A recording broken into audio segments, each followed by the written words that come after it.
하나님의 성품이 있는데 그 5가지의 성품은 나는 뭐뭐뭐를 하고 싶다.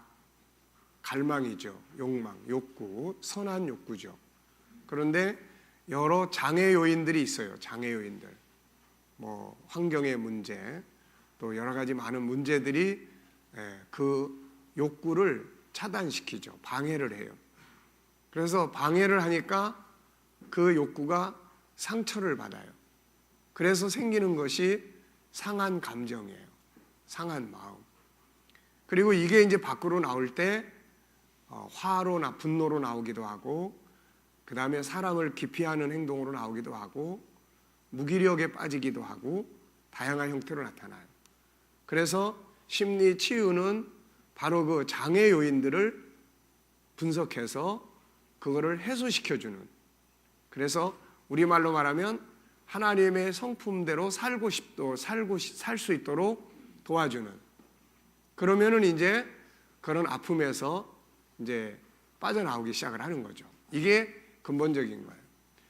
그리고 이제 우리가 현실적으로 좀 살펴보면은 심리 질병의 원인은 창세기 3장에 인간이 죄를 지면서부터 창세기 3장에서 쭉 나타나잖아요.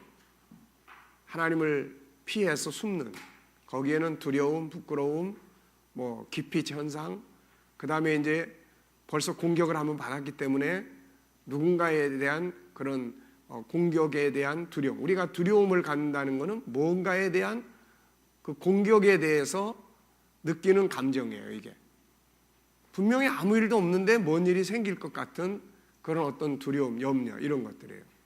그래서 그런 부분들, 또 물질 문명, 힘의 논리에 의하다 보니까 갑과 을, 그래서 약한 자들은 항상 눈치 보고 살아야 되고, 이런 데서 우리 안에 있는 5가지 하나님의 성품의 욕망이 자꾸 침해를 받아요.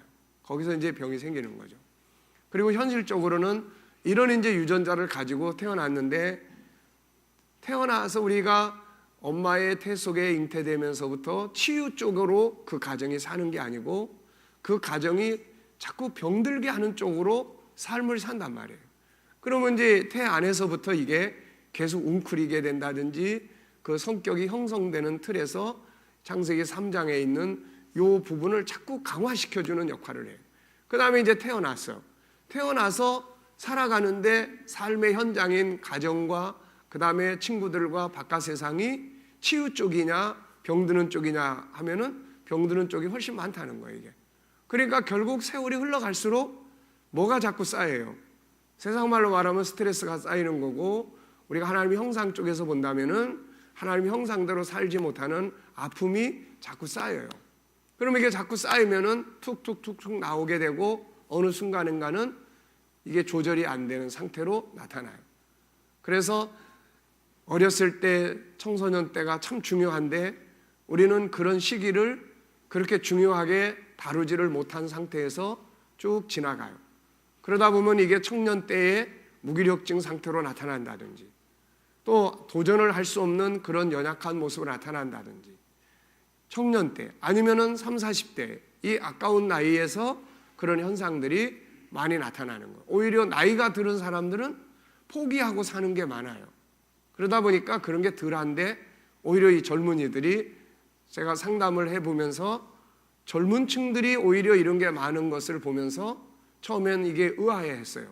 보통 나이 들어가면서 직장도 그만두고 또 하는 일도 별로 없고 인생의 소망도 별로 없고 나이 든 사람들이 주로 이런 게 많이 생기리라 생각을 했었는데 현장은 그게 아니더라고요. 이게 그러니까 이런 부분들이 그래서 어린 시절부터 치유의 가정 속에서 살도록 우리 부모들이, 우리 부부가 서로 치유하는 쪽에 삶을 자꾸 살아갈 수 있는 이런 환경을 만드는 것이 이게 아주 중요하다는 거예요. 이게 잘 이해됐죠? 자, 그래서 우리를 억압하는 15가지의 이야기를 했고, 그 다음에 거기서 자유하게 되는 10가지의 과정 단계를 이야기를 했습니다. 그리고 중간중간에 우리가 이제 이 안에서 우리가 어떤 것들을 통해서 분석을 하고, 그 다음에 분석하는 방법들, 그 다음에 분석을 해야 될 여러 가지 유기적 관계들, 그 다음에 앞을 향해서 가야 되는데 앞을 향해서 가기 위해서 우리가 해야 될 일들이 무엇인지 공감하고 경청해주고 공감해주고 하지만 그거는 잠깐의 안정감이지 그게 답은 아니에요. 답은 이 사람 속에 들어있는 5가지 성품, 장점이라든지 좋은 점이라든지 하고 싶은 일이라든지 이런 것들을 짜서 앞으로 가게끔 만들어주는 이런 것들이 결국 치유의 열매를 만드는 방법이다 하는 것이에요. 무슨 말인지 아시겠죠? 그래서 상담을 해보시고 이렇게 해본 사람들을 보면은 마지막에 가서 뭔가를 다 해요. 뭔가를 이렇게 취미 생활을 하든지 직장 생활을 하든지 뭔가를 하면은 그런 상태에서 자유하게 되고 건강한 삶을 살게 되는 이런 걸 볼 수가 있어요.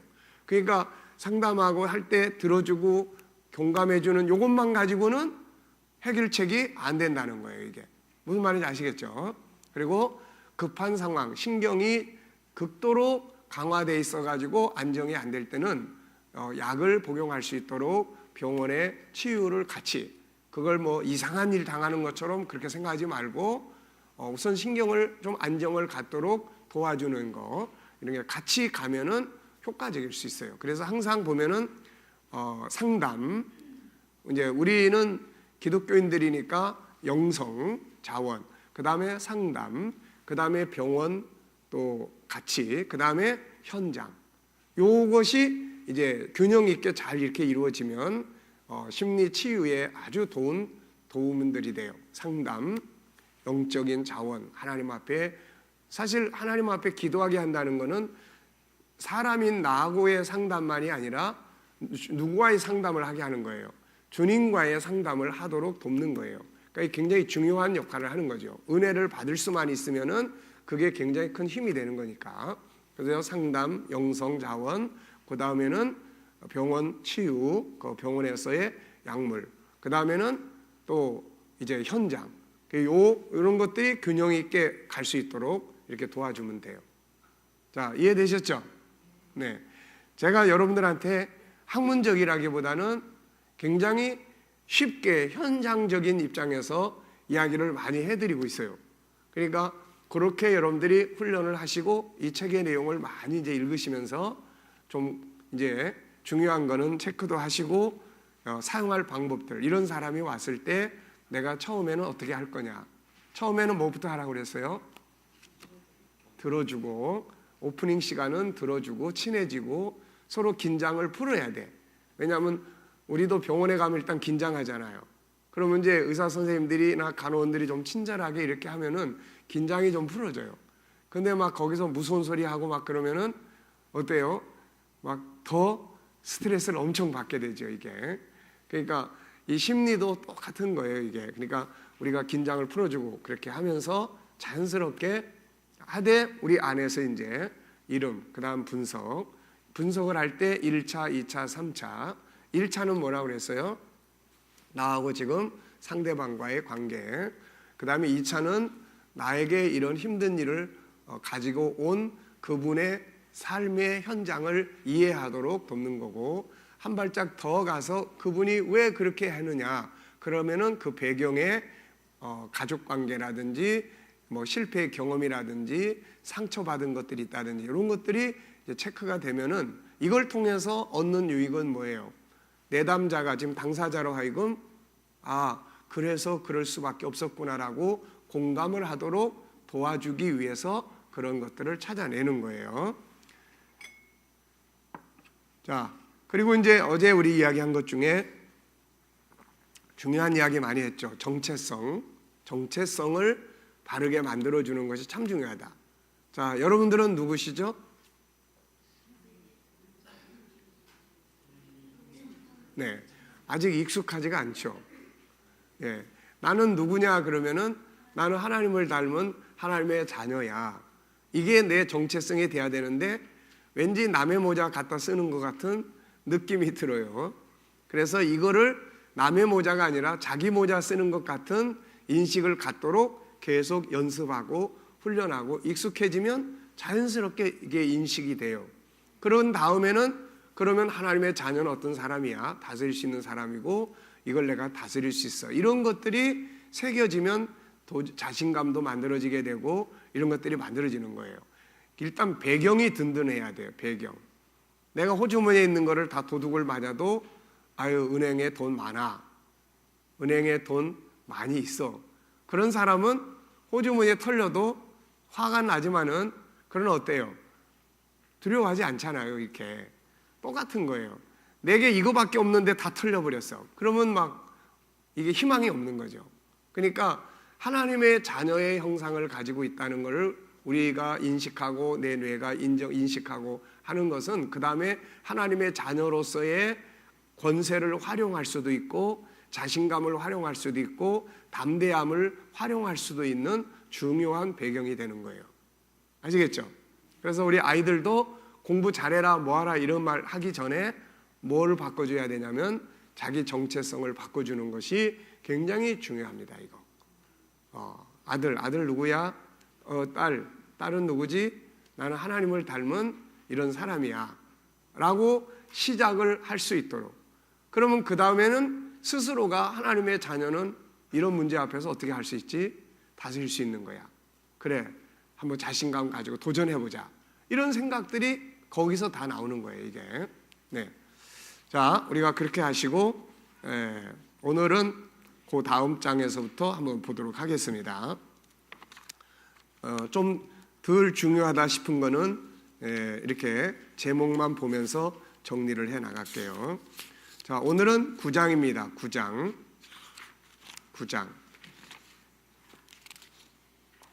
예. 그리고 일단은 이제 교회들은 뭘 하라고 그랬어요? 이제 공부하고 가시면은 이제 교회들은 뭘 해요? 이제 심리, 아픈 마음 치유 교실. 요걸 이제 간판을 딱 달고 이제 붙여놓고 사람을 기다려야 돼. 예, 사람이 온 다음에 붙이자 그거 하지 말고 딱 붙여놓고 그 다음에 오다 가다가 보면은 여기서 뭘 하나.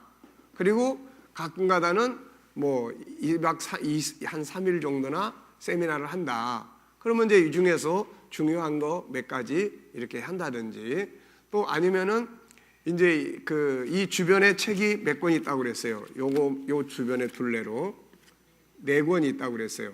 그래서 그 첫 번째 책은 무슨 책이냐면은 우리 KDM의 심리학하고 일반 사회적 심리학하고 차이점이 뭔가를 비교 설명해 놓은 책이에요. 무슨 말인지 아시겠죠? 그래가지고 그 중에서도 지금 한 400여 가지가 심리 치유 방법들이 나왔어요. 그동안 150년 프로이드라는 사람이 심리학을 처음 출발한 이후부터 시작을 해서 그런데 그 중에서 다 사용이 안 되고 한 10가지 정도의 사용하는 이 프로그램들이 있어요. 그래서 이 10가지에 대한 내용을 좀 더 자세하게, 왜냐하면 우리가 사회심리학도 모르면 안 돼요.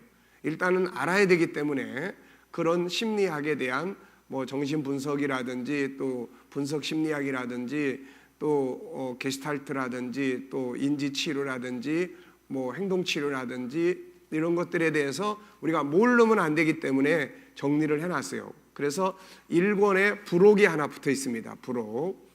그래서 1권이 그런 내용을 다루고 있고, 그 다음에 이제 2권에서는 심리 질병을 유발시키는 주변 환경들이 있어요.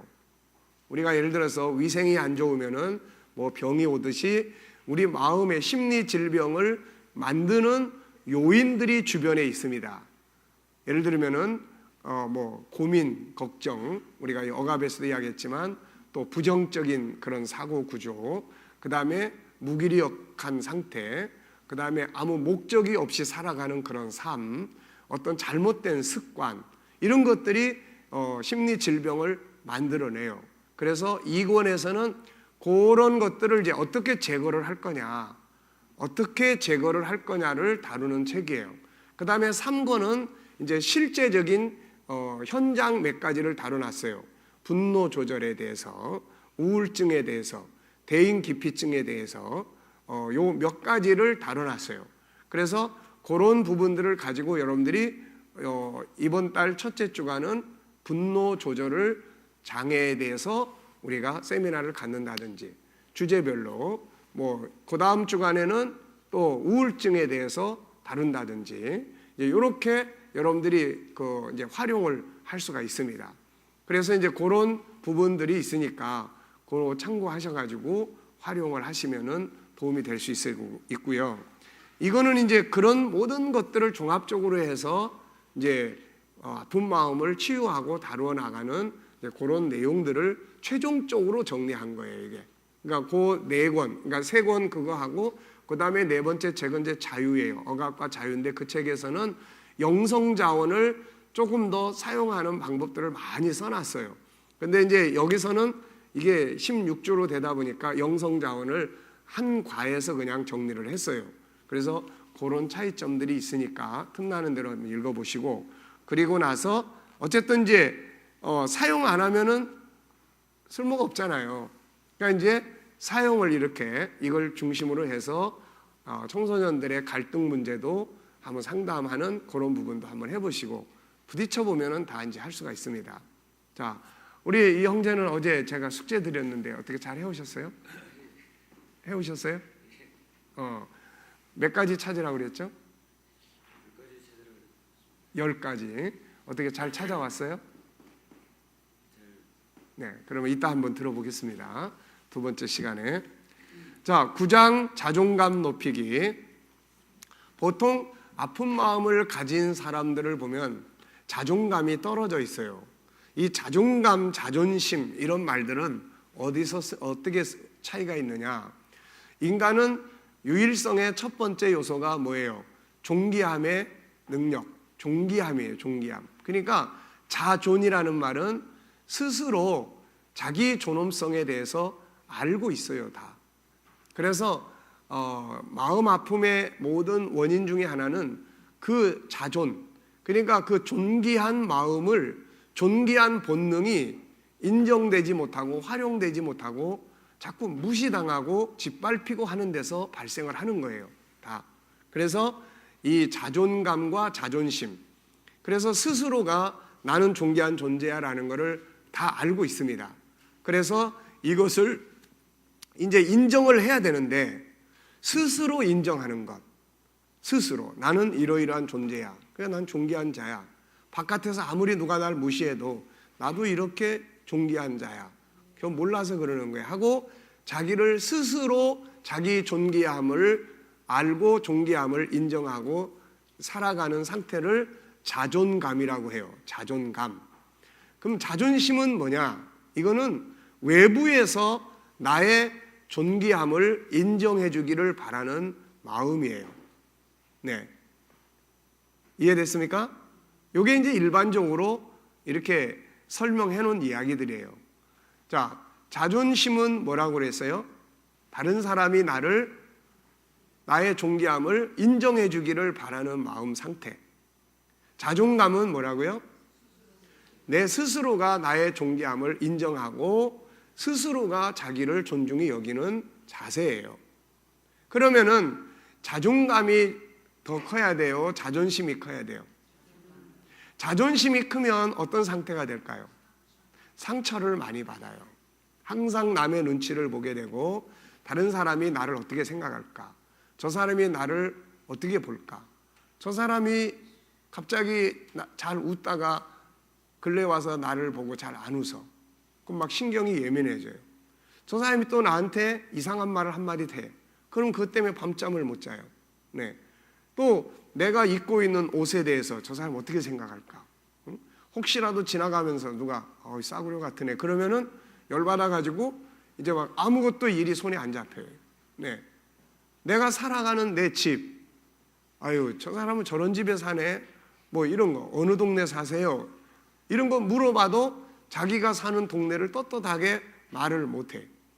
그 열등감이 심해지는 거예요. 이게 열등감. 예, 열등감.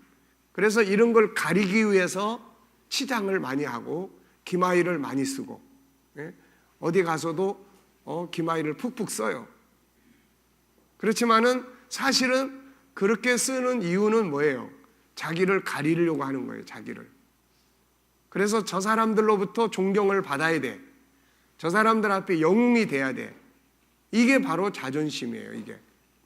자, 여러분들은 자존심이 높은 것 같아요? 자존감이 높은 것 같아요? 네? 자존감이 높습니까? 네. 자, 자존감이 높은 사람들은 옆에서 누가 뭘 한 소리를 해도 별로 신경 안 쓰고 사는 사람들이에요. 그리고 별로 화를 안 내요. 왜? 화낼 일이 아니에요. 옷을 입고 갔는데 옆에 사람이 하는 말이, 야, 그거 좀 싸구려 같다, 좀 뭐 그런 옷을 입고 다니냐. 그래도 별로 신경 안 써요. 내 편에 입고 다니면 되지 뭐. 근데 자존심이 높은 사람은 그 말 한마디 때문에 가서 거울 보고, 뭐가 이게 싸구려 같다고 그랬어, 이게 얼마짜리인데 눈이 멀었나 뭐 하면서, 더 심한 사람은 쫓아가. 이제 쫓아가가지고 너는 그거 얼마짜리인데 그따위 소리를 하고 다니냐고 막 이제 싸워. 이게 자존심이 엄청 높은 거예요, 이건. 그래서 요즘 우리 아이들이 자존감보다는 자존심이 엄청 높아져 있고, 부모들은 이거를 자존감으로 착각하고 있어요. 비싼 물건 사줘야 애들의 자존감이 높아지고 이렇게 생각을 해요. 이 자존감이 만들어지는 근본은 근원적인 게 있고 현실적인 게 있어요. 근원적인 거는 뭐예요? 세 가지 이야기했죠. 하나님 우리 만드는 창조의 배경, 존재의 근원, 창조의 과정, 그 다음에 또 창조의 근본적 궁극적 목적. 내가 근본적으로 존재하는 이유를 바르게 알고 내가 뭘로 만들어져 있다는 걸 알면 자존감이 떨어질 게 하나도 없어요. 그게 바로 우리의 자존감의 근본적인 틀이에요. 그게 커야 합니다. 그게 뭐 교회가 작으냐 적으냐, 우리 목회자들 사람이 얼마나 많이 모이냐 적게 모이냐 이런 게 아니라, 내 자존감은 하나님이 나를 사랑하시고 선택하시고 그리고 나에게 하나님의 형상을 만들어 주셨고 그 다음에 영생의 복을 얻게 하셨고, 이게 근원적인 거고, 거기에다가 하나님의 거룩한 일꾼으로 세움을 받은 것 자체가 자존감을 가질 수 있는, 이게 자부심이에요. 이게 여기에서 이제 내가 하나님의 뜻을 따라서 일을 하고, 또 그러면서 하나씩 작은 거 하나를 만들어 나가서 하나님의 백성들에게 복음을 나누고, 이런 것들이 바로 자존감의 배경이에요. 그게 안 되면은 사람이 얼마나 모이냐 안 모이냐에 따라서 자존감이 높아지고 낮아, 이런 게 아니에요. 이건 자존심이에요. 자존심이에요. 아이들도 마찬가지예요. 그리고 또 하나는 현실적 자존감이에요. 요거는 뭐냐면은 올바른 목표를 정해가지고 그 목표를 하나하나를 성취시켜 가는 데서 오는 거예요. 이거는 나도 할 줄 아는구나. 그러니까 막 거창한 목표가 아니라 오늘 하루를 내가 어떤 모습으로 살 것인가, 살아보니까 나도 되네, 이렇게 하는 거, 이런 것들이 하나하나 쌓일 때 그게 자기의 자존감이 되게 되는 거예요. 무슨 말인지 아시겠죠? 그래서 그런 부분들을 우리가 이해를 하시고, 자, 자존감이 많이 떨어져 있습니다. 항상 남을 많이 의식하기 때문에 그래서 자존감이 많이 떨어져 있어요. 이런 사람들에게 이제 나중에는 자기를 막 학대하게 되고 이런 상황들이 벌어지게 됩니다. 그래서 자존감을 높이는 이제 그걸 하기 시작을 해야 돼요. 이게 이제 마음 치유의, 아픈 마음 치유의 중요한 이제 방법이에요. 그래서 여기에 이제 14가지 도구가 있습니다. 14가지 도구. 요거를 우리가 잘 활용을 하셔야 돼요. 14가지. 그래서 이거는 이미 종기함의 영역에서 공부할 때 나온 이야기예요. 근데 이거는 하여튼 우리가 G7을 다룰 때 계속 반복해서 나와요. 왜냐하면 이게 그만큼 중요하기 때문에. 네, 그래서 자존감을 높이는 프로그램이에요. 이게 14가지예요. 그래서 첫째는 자신의 존귀함을 인정하는 거예요. 인정하는 거. 그래서 거기다 가로해놓고 이렇게 쓰세요. 정체성 확인시키기, 이렇게 쓰세요. 정체성 확인시키기. 그러니까 우리의 정체성은 뿌리가 어디예요? 바로 창세기 1장 27절이에요. 하나님의 형상입니다. 이게 우리의 정체성이에요. 이것 때문에 존귀한 거예요. 우리가 신의 성품을 가지고 있다는 거, 이것이 있기 때문에 인간이 만들어놓은 그 어떤 것보다, 이 세상의 그 어떤 것보다 인간은 존귀한 거예요. 이게. 그래서 자기의 존귀함을 인정하기, 이렇게 하기 위해서는 우선 배경이 있어야 되죠. 무조건 나는 존귀해, 이렇게 해서 되는 게 아니라 왜 존귀한데? 라고 했을 때는 뭐 세상은 돈이 많아야 되고 세상은 힘이 많아야 되지만 인간의 근본적인 존엄성은 그런 데서 생기는 게 아니에요, 이게. 그래서 가끔 가다 보면은 아주 성공한 사람들이 그런 심리병에 걸리는 경우들이 굉장히 많아요, 이게. 오히려 밑에서 사는 사람들보다 어느 정도 성공해서 사는 사람들이 심리적 질병. 어떤 의사가 30대에 종합병원에 그 과장 전문의가 되고 학교 교수인데 이분이 상담하러 왔는데 뭐 때문에 왔느냐면은 열등감 때문에 왔어요. 그래서 내가 처음에 그분을 상담을 할 때 신기하게 느껴졌어요. 아, 이런 사람도 열등감이 있구나. 그 전까지만 해도 항상 뭐 밑에서 사는 사람들만 열등감이 있는 줄 알았는데 그 사람 만난 뒤에부터는 이게 올라갈수록 열등감이 더 커져요, 이게. 네. 서울대 학생인. 자, 우리 일반 대학교 다니는 애들이 서울대 학생 그러면은 어때요? 부러워하잖아요. 근데 서울대 학생들이 열등감이 엄청 커요. 왜? 하버드 갔다 온 애를 만나거나 또 예일대를 갔다 온 애를 만나거나 뭐 이런 MIT 뭐 이런 쪽의 이야기를 쭉 들으면은 더 처량하게 느껴지는 거야. 근데 밑에서 사는 사람들하고 그런 레벨에 사는 사람들하고 그 느끼는 열등감의 강도가 그쪽이 훨씬 커요. 그쪽이.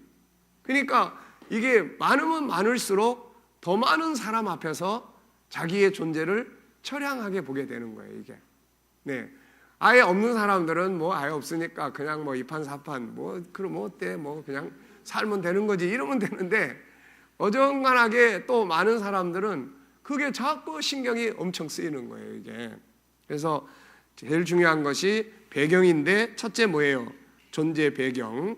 요 성경 구절 시편 139편 13절로 18절 에베소 1장 3절로 11절은 많이 읽으시고 가능하면 외우시고 익숙해지셔야 돼요. 이게 내 근본이기 때문에. 그래서 이걸 내가 묵상할 수 있어야 돼요. 때로는 내 생각이 눈을 감고 이 장소로 가볼 수 있도록 하나님이 나를 선택하실 때 기뻐하시던 그 현장으로 내가 가볼 수 있는 이런 게 묵상이에요. 묵상, 연상, 묵상. 그 다음에는 창조의 과정이에요. 창세기 1장 27절 흙으로만 만들어진 것이 아니라 하나님의 형상 다이아몬드로 만들어졌어요. 다이아몬드보다 더 가치 있게 이런 존재가 세상에 와서 그런 약육강식 물질 문명이라고 하는 쓰레기에 덮여가지고 자기 가치를 잃어버리고 사는 거예요. 그래서 예수님이 오셔서 하신 일은 그 잃어버린 흙더미 속에 쓰레기 속에 덮여 갇혀있는 그 인간의 가치를 끌어내고 찾아내기 위해서 세상에 오신 거예요, 이게. 그래서 예수님을 따라가다 보면은 뭘 느끼냐면은 내가 존귀한 존재라는 것을 알게 됩니다, 이게. 그게 발견이 되는 거죠. 그 다음에는 궁극적인 목적이 존귀한 거예요. 그래서 이런 것들이 바로 있기 때문에 그리고 이제 항상 중요한 거는 선포하라는 거예요. 항상 외치라는 거예요. 나는 하나님을 닮은 존귀한 자야. 나는 하나님을 닮은 존귀한 자야라는 것을 계속 외치고 내 뇌가 계속 인식할 수 있도록 우리 뇌는 항상 뭐가 강화되어 있냐면은 나는 쓸데없는 존재, 나는 별로 할 줄 모르는 존재 이런 게 입력이 강하게 돼 있어요. 왜냐하면 항상 세상을 그렇게 평가받아 왔고 그렇게 사람들에게 소리를 들어왔고 그런 데서 이게 내 안에서 이게 강박관념처럼 이게 아주 입력이 딱 돼 있어요. 그래서 이런 말 하면은 웃어요. 에휴, 그건 성경 이야기지 뭐. 그거 안 받아들이는 거예요. 이걸 받아들여야 되는데 안 받아들인다니까 이게. 따라해봐요. 나는 천재야. 네, 어때요? 그 말을 천재야 하면 그 말이 어떻게 느껴집니까? 예? 난 천재야. 이 말을 할 때 마음속에서 옆에 애가 아무 말 안 해요? 옆에 애가 뭐라 그러죠? 천재는 무슨 천재? 야, 쓸데없는 소리 하지 마. 네. 창세기 3장이 내가 창세기 1장 27절이 머리 들고 딱 나오려고 그래 이제. 난 하나님을 닮은 천재야. 하나님을 닮은 사람보다 더 천재가 어디 있습니까? 천재야. 그 근데 창세기 3장에 습관된 얘가 뭐라고 하냐면 웃어. 야, 네가 무슨 천재니? 여태까지 너 살아온 걸 봐라. 네가 무슨 천재냐?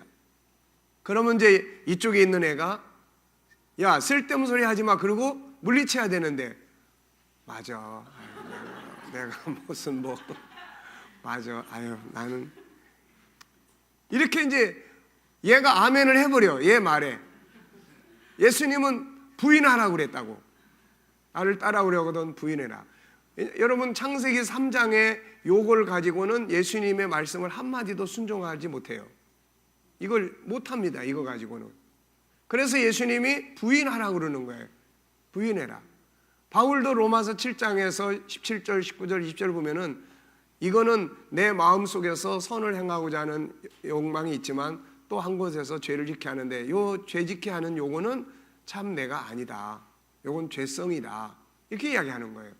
그러니까 참 나를 인정을 자꾸 해야 되는데 참 내가 아닌 이 얘를 자꾸 인정을 해. 얘가 나처럼. 얘가 나를 지배하는 거야. 얘가 내 주인이 되고 있어요, 지금. 그러면 이제 모처럼 이런 데 와서 그렇게 한번 이제 열심히 이제 외치고 해봐야지. 그러고 했는데 이제 몇 번 외치는데 얘가 자꾸 이제 쓸데없는 소리 하지 말라 그러고 해보면 뭐 그런다고 달라지는 게 뭐 있냐. 그러고 몇 마디만 하면은 맞아. 아유, 그래. 그냥 알았어. 그냥 살던 대로 살지 뭐. 아니면은 이제 옆에 사람이 또 뭐라 그러는 거예요. 내 마음속에서는 가까스로 잘 버티고 쓸데없는 소리 하지 마 그러고 부인하고 이제 막 열심히 하는데 옆에서 같이 사는 사람들이 그러는 거예요. 아니 미쳤어. 갑자기 뭐 하는 거예요 지금? 응? 아니 그냥 살던 대로 살아. 그거 왜 그래? 아니 그러니까 더 어색하다 야. 뭐 이런 말 딱 듣는 순간 이제 그래 알았어. 살던 대로 살지 뭐. 뭔가 좀 상대방한테도 마음을 이해하고 마음의 아픔을 감정을 이해하려고 공감도 하고 막 그러는데 그게 이제 상대방이 아니 왜 싸워야 될 텐데 안 싸워? 아 그냥 살던 대로 살아. 그렇게 하니까 더 이상하다. 이제 이러면은 싹 때려치고 또 그 다음부터 중무장해가지고 또 이제 막 싸우기 시작을 하는 거예요. 그러니까 항상 지지해 주는 게 굉장히 중요해요. 아이들이 이런 훈련을 해서 집에 가서 엄마한테 뭐 조금 색다른 이야기를 하면은 그걸 이상하게 보지 말고 그걸 축하해주고 격려해주고 지지해주는 이런 게 필요한 거예요. 그래야 싹이 자꾸 올라오는데 그걸 안 하면 싹을 다 그냥 이제 깔아 뭉개버리는 거야. 그러면 이제 끝나버리는 거예요, 이게. 그러면 이 아이는 새로운 싹을 못 만들어내요. 계속 나는 이런 존재야. 얘가 공부를 잘 못해. 그러니까 항상 야단 맞아. 그러다가 어쩌다가 학교에서 점수를 잘 받아가지고 왔더니 엄마 하시는 말씀이 너 오늘 컨닝했냐? 그러는 거야. 그러면 이제 얘는 어떤 생각이 들겠어요? 아, 내가 잘하는 건 이게 이상한 거다. 그래, 난 못하는 게 맞는 거야. 이제 이렇게 자기를 그려버려요. 자기 자화상을 그렇게 만들어버려요. 그러니까 이런 부분들이 굉장히 중요하다는 거예요. 그래서 자존감, 자기의 존경함을 인정해요. 자, 한번 5번만 크게 외쳐보십시오. 나는 하나님을 닮은 존귀한 자야. 시작.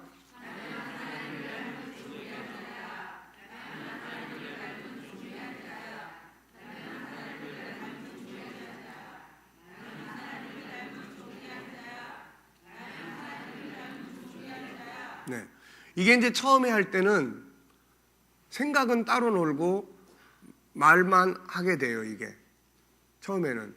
근데 이걸 계속 이제 하면서 생각을 그쪽에 집중을 시키면은 나중에는 이게 뇌가 그걸 입력을 시켜줘요. 이게. 그러니까 처음에는 숙제로 하는 거예요. 숙제로. 숙제니까 하는 거예요. 처음에는. 두 번째는 습관이 돼요. 이제 자꾸. 세 번째는 인식 속에 자리를 잡아요. 그러면 네 번째는 그게 이제 내 삶이 돼요. 이제. 네, 요 과정을 거치게 돼 있으니까 숙제니까. 자, 오늘 아침 숙제했어요? 안 했어요? 네. 처음에 우리가 이제 부부 간에도 당신은 존귀한 자입니다. 이렇게 해야 되는데 이게 얼마나 쑥스러운 일이에요, 이게. 그래서 야, 이걸 어떻게 해야 할 수 있을까? 그 고민을 하다가 이제 우리 집사람 보고 여보, 우리 매일 아침마다 숙제를 합시다. 숙제. 그래가지고 아침에 시간 되면 이제 자, 지금 숙제 시간이에요. 자, 당신 해봐요, 나한테. 네. 그리고 당신은 존귀한 자입니다. 나도 이제 숙제 5번. 당신은 존귀한 자입니다. 당신은 존귀한 자입니다. 그 숙제로 하는 거예요. 굉장히 쑥스럽고 어색하고 이런 거 꼭 해야 되나 뭐 이렇게. 그래서 나이 들어가는 사람들은 그래서 못해요. 이거를 하려고 하는데 그런 게 잘 안 되는 거야. 여태까지 뭐 임자 여보 아니면 어이 자네 뭐 아니면 할망구 뭐 할아버지 그렇게 부르다가 그리고 맨날 이것 좀 해 저것 좀 해 시키고 명령하고 막 그러다가 갑자기 여보 당신은 존귀한 자입니다 하려니까 이게 됩니까? 이게 안 되지 이게. 그래서 손자한테는 되는데 자기 부인한테는 안 되는 거야 이게. 그러니까 나중에 그게 힘들어가지고 이제 G7 공부를 못해 이제 결국은. 맨날 성경 공부만 하면은 잘하는데 이런 변화를 훈련하는 거 이걸 잘 못하는 거야. 아들을 앞에 놓고 아들 미안해 이런 말 잘 못하는 거야 이거. 그동안 항상 이놈 그따위로 살 거야 아버지는 어떻게 살았는데 정신 똑바로 차리고 살아 막 이러고 살았는데 어느 날 불러다 놓고 아들 미안해 아빠가 잘못한 거 있으면은 사과할게 뭐 이런 말들이 이게 어려운 거예요 이게. 예? 근데 그게 한두 번만 이렇게 쫙 해버리면은 그 다음부터는 수월해져요 이게. 그 다음부터는 화도 덜 내게 되고 왜냐하면 한번 그게 발동을 걸기 시작하면 사람이 이렇게 긴장이나 이런 게 쫙 풀어져요 이렇게 부드러워집니다 이게. 그러면 대화도 되고 소통도 되고 이렇게 온유한 마음 안에 성품들이 살아나는 거예요. 자 그래서 이 뒤에 보면은 이렇게 외치라고 했습니다. 나는 존귀한 자다. 세상이 뭐라 해도 난 존귀한 자다. 가난해도 무식해도 난 존귀하다. 세상이 날 버려도 난 존귀한 자다. 모든 것이 사라져도 나는 존귀한 자다. 뭐가 존귀한데? 그러면은 하나님 나를 이렇게 선택했고 하나님 형상대로 날 만들어줬고 나는 이렇게 하나님의 나라에서 영원히 살 존재야. 그래서 내가 이렇게 존귀하기 때문에 예수님이 날 위해서 자기 목숨까지 투자해 주신 거야. 이런 것들에 대한 자기 내면의 철학적인 사고가 딱 자리를 잡아야 돼요 이게. 그러면 흔들림이 없어요. 마귀가 우리를 참소하고 뭐가 네가 존귀하냐 네 신세를 한번 똑바로 돌아봐라. 그래도 쓸데없는 소리 하지 마. 그리고 자기 철학이 분명하면은 그렇게 세우는 거예요. 두 번째는 이제 자기하고 인사를 해라. 인사. 자기를 인정하는 거예요. 자기를 인정해요. 어제도 이야기했잖아요. 가장 큰 문제가 남한테는 인정을 받으려고 하는데 자기가 자기를 인정 안 한다는 거예요. 자기가 자기를 인정을 안 해요. 감성 재능이 두 가지가 뭐라고 그랬어요? 감성 재능. 첫째는 자기 감정을 인정하고 자기 감정을 위로하고 격려하고 자기와의 대화 소통이에요. 이게 감성 재능의 첫 번째예요. 두 번째가 상대방의 감성을 이해하고 감정을 이해하고 위로하고 격려하고 하는 거예요 이게. 근데 자기하고의 관계에서 연습이 안 된 사람은 다른 사람의 감정을 읽을 수가 없어요. 그 감정을 못 느낍니다. 내가 다른 사람의 말 한마디 때문에 속상했던 것을 기억을 하고 내 감정을 위로하고 격려를 하면 그 다음에 내가 한 말 때문에 상대방이 마음이 상했을 것이다라는 것을 이해를 하게 돼요. 근데 내 감정을 내가 이해를 못하고 그러면은 그거 안 되는 거예요 이게. 그래서 자기를 인정해라. 아침에도 저녁에도 오늘 수고 많이 했어. 그리고 자기를 따뜻거리고 자기와의 대화를 하라. 그런 이야기예요. 자, 그 다음에 세 번째는 사용하는 언어를 바꿔야 돼요. 자기의 자존감을 높이고 자기를 치료하기 위해서는 자기를 병들게 하는 말을 스스로 자꾸 하면 안 돼요. 그래서 잠언에 보면은 언어, 이 치료하는 말이 있고 병들게 하는 말이 있어요. 그러니까 이거를 내가 상대방한테만 안 하려고 하지 말고 나 자신에게도 하지 않도록 언어를 바꾸라는 말이에요. 언어. 네. 병들게 하는 말은 어떤 말들입니까? 더러운 말, 비판의 말, 또 자기를 학대하는 말, 절망적인 말, 이런 말들은 나를 자꾸 병들게 만들어요. 무기력한 말, 아유 못 살겠어, 아유 그냥 힘들어 죽겠어, 내 인생은 맨날 왜 그래, 아유 그냥 확 다 때려칠까 봐, 이런 말들 이렇게. 이런 말들은 항상 나의 신경을 기쁘고 활성화시키는 게 아니에요. 자꾸 병들게 만드는 거예요. 예, 지금 우리 아이들 코칭반에서도 그 양파 실험을 하고 있더라고요. 저는 전에 이제 콩나물을 가지고 실험을 해봤었어요. 그래서 여러분들도 이제 그런 것들을 해보시면은 말이 얼마나 무서운가를 많이 볼 수가 있어요. 네, 그게 참 신기합니다. 그게 그 방송에서도 전에 한번 먹거리를 말을 가지고 나왔고 일본에서도 물이 어떤 말을 듣느냐에 따라서 나중에 얼었을 때 그게 어른 결정체가 달라진다는 거예요. 이게 그러니까 생명체라고 하는 거는 말에 의해서 병들고 말에 의해서 좋아지고 치유해지고 이렇게 돼요. 그러니까 여러분들이 자기가 쓰는 말들을 한번 쭉 보세요. 누가 뭐라고 이야기를 하면은 우선 자기 자신에 대해서 나는 뭐 할 줄 몰라요 라든지 이런 말도 다 안 좋은 말들이에요. 나는 할 줄 몰라요. 이게 겸손이 아니에요. 그래서 할 줄 몰라요 이런 말을 바꾸셔야 돼. 여러분들이 잘하는 사람이 되려면 우선 할 줄 몰라요 라는 말부터 바꾸셔야 돼. 네. 어떤 말로 바꾸면 될까요? 네, 한번 시도해 보겠습니다. 네, 한번 도전을 해 보겠습니다. 한번 해보겠습니다. 이런 말로 바꿔야 돼요. 그러면 도전을 일단 하게 되는 거예요. 나는 할 줄 모릅니다. 그러면 아예 안 하게 되는 거예요.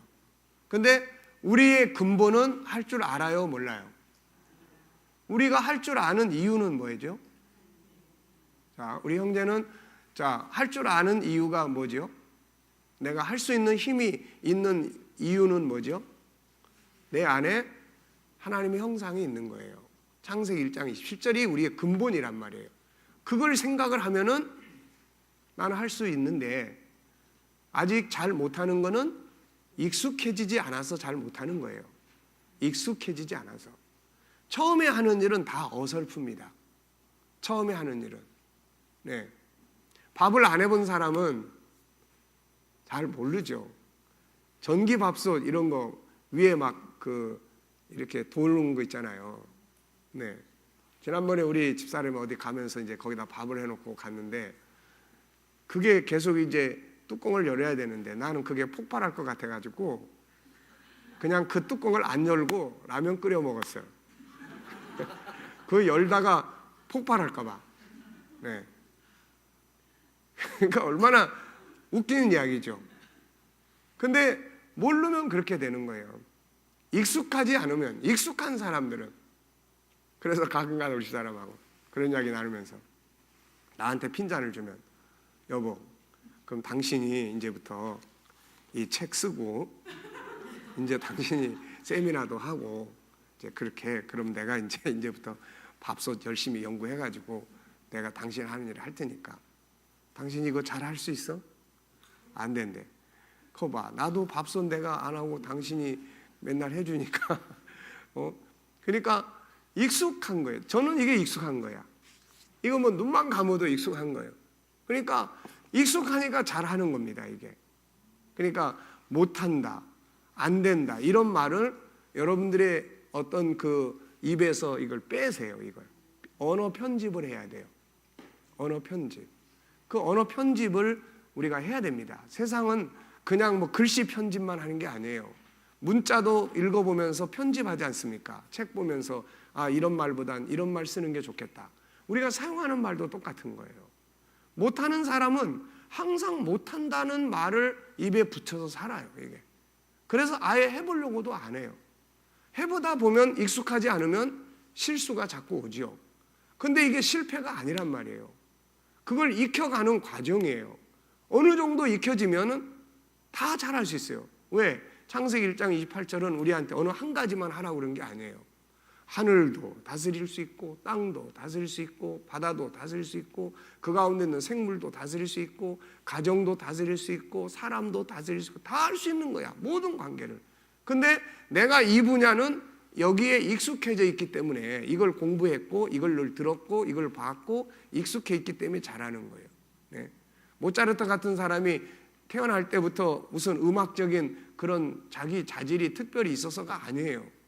우리는 자꾸 그쪽으로 생각을 한다고요. 그런데 우리 인간 안에는 기본적으로 하나님이 우리를 왜 만들었습니까? 이사야 43장에 보면은 찬송을 하게 해서 만들었어요. 찬송을 부르게 하기 위해서다. 노래하게끔 돼 있다고요. 인간은 음악을 하는 기능이 기본적으로 들어있어요. 그 다음에 또 뭐 합니까? 걷고 뛰고 운동. 원래 그렇게 하게 돼 있어요. 그러니까 아무것도 안 하고 걷지도 않고 뛰지도 않고 그러면은 이게 어때요? 마음이 자꾸 움츠러드는 거예요, 이게. 그러니까 자꾸 운동을 하게 돼 있다고요, 이게. 스포츠나 이런 거 기본으로 하게 돼 있어요. 그러니까 그런 부분들을 이제 모차르트 같은 사람도 기본적으로 다 가지고 있는 거예요. 근데 이 사람은 태어날 때부터 아버지가 음악가예요. 아버지가 음악가예요. 그러니까 맨날 듣는 게 그 노래고 맨날 보는 게 노래고 노래가 장난감이야. 노래가. 거기다가 아버지가 얘를 또 음악가로 키우려고 훈련을 또 시키죠. 그러니까 잘하게 되는 거예요. 골프 황제 우즈 같은 경우도 아버지가 골프 선수였어요. 그러니까 그 태어나자마자 얘는 보고 가지고 노는 게 뭐예요? 골프공이고 골프채고 이게 그냥 놀이야, 놀이. 거기다가 아버지가 얘한테 골프를 이제 또 가르치죠, 이제. 그래서 그런 게 되는 거예요. 그러니까 나름대로의 어떤 가능성이 가지고 크지만 그 가능성도 기본은 우리 안에 다 있는 거고 보고 들으면서 그것이 장점처럼 좀 더 개발이 되고 발전이 되는 거예요, 이게. 그러면 이제 사람들은 그것이 이 사람이 적성이다라고 이야기를 해요. 근데 적성은 그렇게 해서 나타나지만 안 나타나고도 할 수 있고 만들어질 수 있는 적성이 엄청나게 많이 있는 거예요, 이게. 무슨 말인지 아시겠습니까? 그러니까 우리는 그런 기본 원칙을 어디서 찾아야 돼요? 창세기 1장 27절, 28절에서 이게 찾아야 되는 거예요, 여기서. 28절. 네. 그러니까 그런 기본 원리를 인식시켜주고 하는 것이 심리 치유에 굉장히 중요한 겁니다, 이게.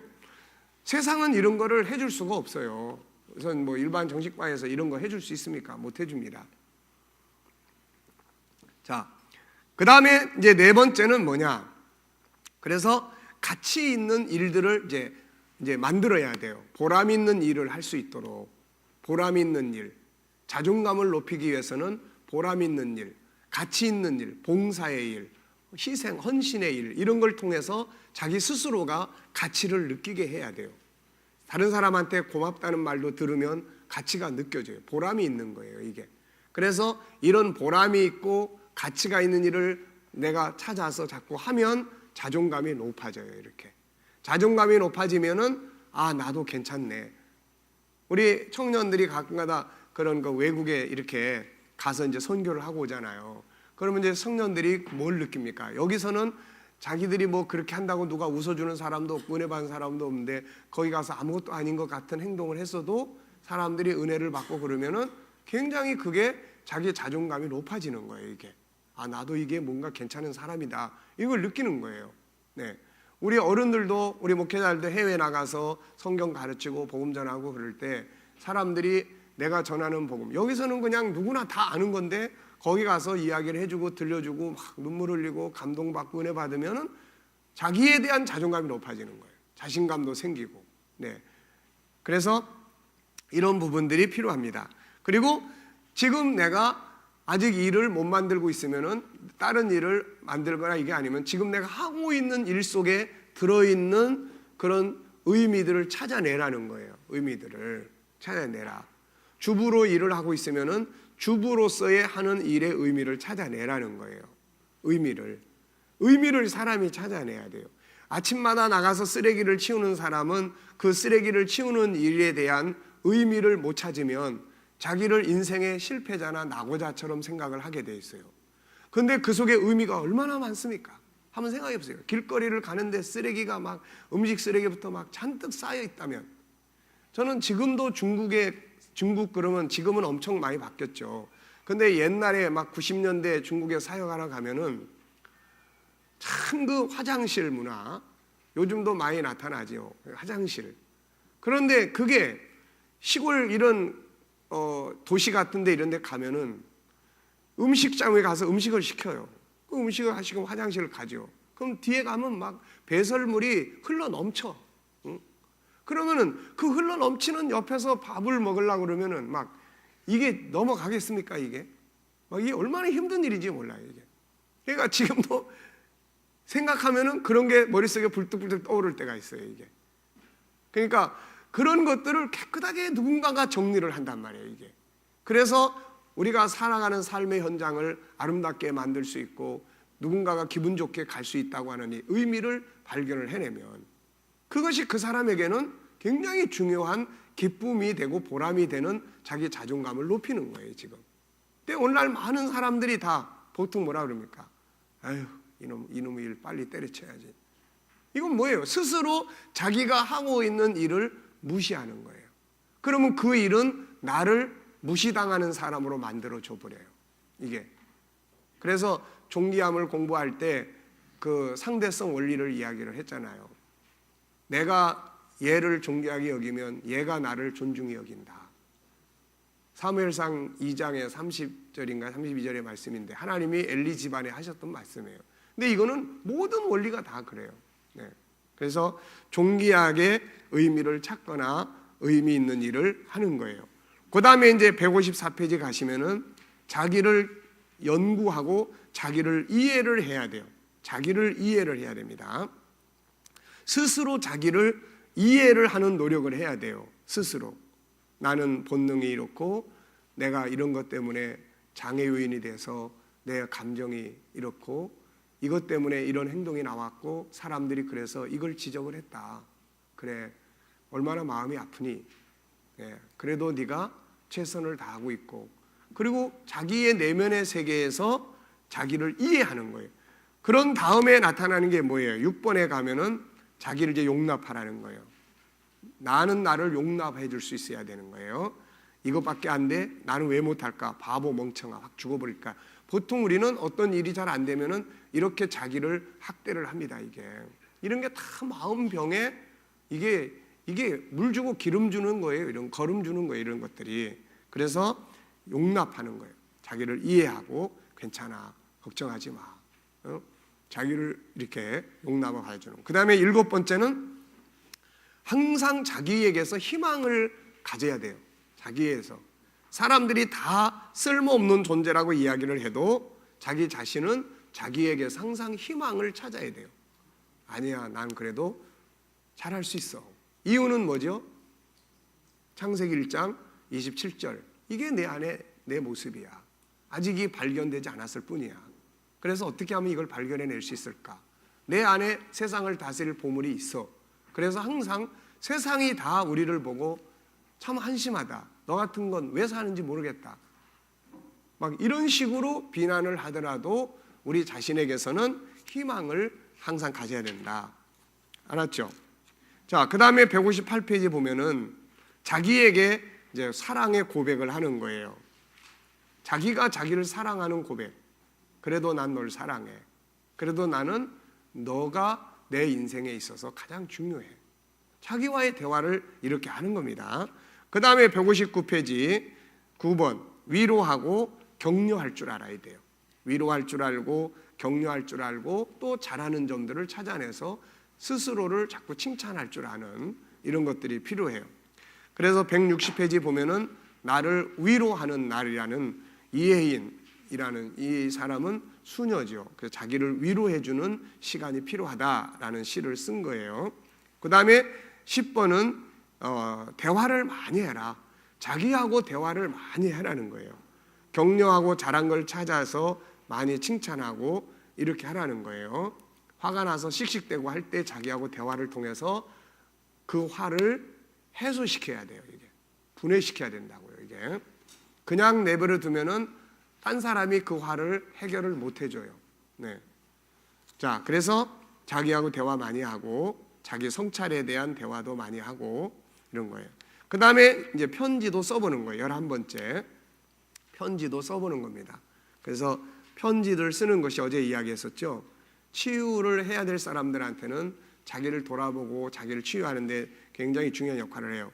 그 다음에 12번째는 자기 충전하고 자기를 개발해요. 자기 장점을 자꾸 찾아요. 자기 장점 자꾸 찾아서 그 장점을 개발시켜 나가는 데다가 중점을 둬야 돼요. 성취감 경험하고 그래서 영적 충전, 좋은 정보, 때로는 쉼, 그리고 여행, 운동, 좋은 책들, 자기 개발 게을리하지 말고 자기 안에 있는 하나님의 성품 5가지 개발하고 행복 프로그램 만들고 작은 목표들을 세워서 실행을 해요. 그러면 성취감을 얻습니다. 큰 목표를 놓고 가면 나중에 그거 감당도 못하면서 한숨만 자꾸 쉬게 돼요. 그거보다는 작은 목표를 세워서 큰 책을 한 권 딱 놓고 그걸 놓고 보면 이거 언제 다 읽지? 한숨이 팍 나와요. 그래, 다 읽지 말고 그냥 한 장만 보자. 한 페이지만 보면 돼. 오늘은 한 페이지만 보는 거야. 더 보려고 하지 마. 한 페이지만 봐. 그리고 한 페이지 다 읽어. 읽다 보니까 그 다음 게 궁금해. 그럼 2페이지 읽는 거예요. 그러면 성공하는 거예요, 일단. 그럼 성공하고 나면은 야, 잘했어. 봐, 너도 할 수 있잖아. 한 페이지 읽을 수 있지. 오늘 한 페이지 읽었으니까 내일도 한 페이지만 읽으면 돼. 그 다음에 더 읽으면은 맛있는 짜장면 먹자. 그리고 이제 자기를 스스로 보상해주고 칭찬해주고, 이게 아픈 마음을 치유하고 자존감을 높이는 중요한 효과를 만들어냅니다. 아무것도 아닌 것 같죠? 근데 이런 것들이 아무것도 아닌 게 아니라 치유하는 중요한 방법들이에요. 그래서 자기를 자꾸 개발하고, 그 다음에 이제 13번째는 자기 치료를 할 줄 알아야 돼요. 셀프 힐링. 지치면 병이 오죠. 육체의 병만 아니라 마음의 병도 와요. 열등감도 오고 우울증도 오고 절망감도 오고 끓어오르는 분노도 생기고 상대에 대한 미움과 증오도 생기고 대인 기피도 생기고 절망과 좌절도 오고 무기력증도 오고 인생의 회의도 오고, 그래서 더 이상 살고 싶지 않은 마음도 들고 다 오는 거예요. 이게 이때 치료할 시기를 놓치면 안 됩니다. 우선 영적 치료, 찬양, 말씀, 기도, 부르짖는 기도 아주 중요하다고 그랬죠. 상담, 빨리 상담자, 멘토를 찾든지 함께 대화를 나눌 수 있는 사람들을 찾아요. 셀프 치료도 좋습니다. 그 다음에 누군가로부터 무시를 당했다면 유일성, 존귀함의 본능을 스스로 찾아요. 나는 그래도 존귀한데 내가 존귀함. 또 사랑의 십자가, 묵상, 또 천국, 이런 것들을 5가지 형상을 그 속에 있는 요소들을 가지고 활용하는 거예요. 그 다음에 이제 14번째는 자기 것을 소중히 여기고 존중하라. 자기 재산을 다 찾아서 자기 것을 아주 소중히 여기는 이런 시간들을 갖는 거예요. 그래서 이 뒤에 보면 존귀하게 여겨야 될 것들이 많이 있습니다. 10가지 써놨는데요. 오늘의 시간들, 나의 모습, 나의 환경, 과거, 현실, 미래, 나의 일, 사명, 나의 가족, 자녀, 동료, 이웃, 나의 장점과 약점, 아픔, 나의 성공, 실패, 나의 비전, 목표, 과정. 네. 자, 그리고 이제 실천을 하기 위해서는 요 4가지가 아주 기본 뼈대예요. 하나는 교육을 하고 생각을 바꾸고 선포하고 외치고, 그 다음에 이게 행동은 그 뒤에예요. 행동은. 그래서 이런 것들을 이제 반복해서 가다 보면은 자기 삶의 방식들이 많이 바뀝니다. 그게 바뀌면 심리적인 부분들이 많이 바뀌게 돼요. 자, 여러분들은 어떤 문제를 딱 부딪혔을 때 제일 먼저 딱 떠오르는 게 뭐죠? 야, 문제가 부딪혔을 때 어떤 사람이 이런 경우 있어요. 야, 드디어 기회가 왔다. 그리고 막 신나게 뭔가를 이제 하려고 하는 사람이 있어요. 단수가 아주 높은 사람이죠, 이 사람은.